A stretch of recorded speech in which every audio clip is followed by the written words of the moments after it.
In this lecture, we are going to begin the process of adding our static template to WordPress as a theme. At the moment, the template is mostly white space. We have the name of our site, but that's about it. It doesn't look appealing. As a reminder, here's what the static template looks like. The goal is to render this template with WordPress. Let's begin. Head back to our editor. In an earlier section, I asked you to download the static version of our theme. Keep the zip file in hand. We're going to need it. Inside the Udemy theme folder, let's create a subfolder called Assets.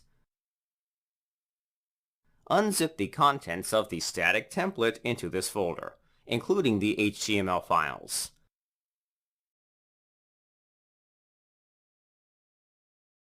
We're adding the HTML files for reference. We're going to need them for building our templates. The Assets directory is not required by WordPress. WordPress is very flexible with the structure of a theme.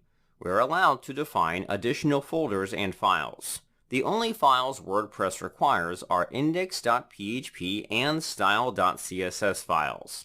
The rest is entirely up to you. Now that we have the static template in our theme, let's try loading it. Our goal is to begin loading the HTML template in WordPress. In your editor, open the index.html file in the Assets directory. This HTML file contains the static template for the home page. We're not going to copy everything. WordPress already establishes a base template for our theme. The rest of the page is left to us. Inside the body tag, there are 3 sections that must be included. For readability, I'm going to minimize these sections. We have a header, content section, and footer. Let's quickly grab them. The next step is to paste the code into the templates/index template file. As we've learned earlier, raw HTML is not recommended in your theme. We must convert our theme to blocks. It's going to be a manual process. We will be exploring this process together. In the meantime, we're going to take a shortcut. In your browser, open the full site editor. WordPress has a block for adding raw HTML. In most cases, you should never need this block. It should be seen as a last resort. So, why are we going to use it? Our primary goal is to load our theme's asset files, aka the CSS files. Once we verify our theme has everything it needs, we'll begin the conversion process. Inside the editor, add the HTML block. Lastly, paste the HTML into the block. We're not going to save the template. Instead, we're going to make this copy the default template. On the toolbar, copy the block to your clipboard. The static template will be converted to a block. As you'll soon find out, it won't be that much different from creating the block by hand. However, whenever possible, I prefer to create the block in WordPress. Afterward, I'll copy the block into the template file. It's going to be a process that will repeat throughout the course. In my opinion, it's faster than manually writing blocks.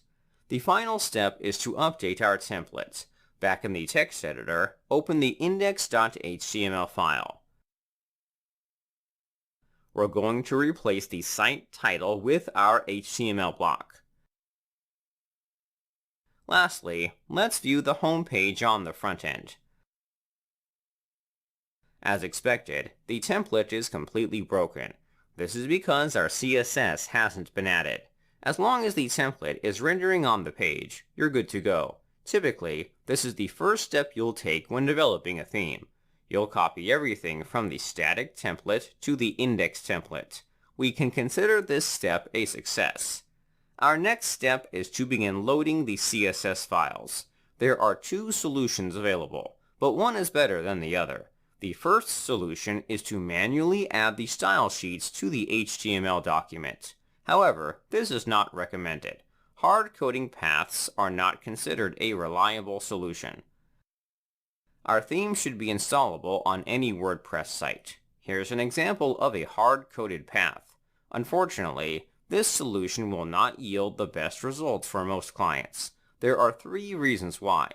Firstly, The WP content folder can be renamed. There are plugins available that will obscure the structure of a site by renaming its folders. This includes the WP content folder. If this folder is renamed, it will break the hard-coded paths in our theme. Our theme should be able to adapt to any structural changes made to a WordPress site. Secondly, not all sites have a security certificate installed. Despite there being no excuse, some site owners haven't taken the proper steps to secure their site. If a certificate is installed on a server, assets must be served over HTTPS. If there isn't a certificate, they need to be served over HTTP. Our theme should be able to deliver files with URLs for either HTTPS or HTTP. The last reason is to prevent bloat. We may not need to load every style sheet or script. By hard-coding paths, we're forcing the browser to load every asset. This behavior can impact performance. There are too many disadvantages to hard-coding the URLs into the template.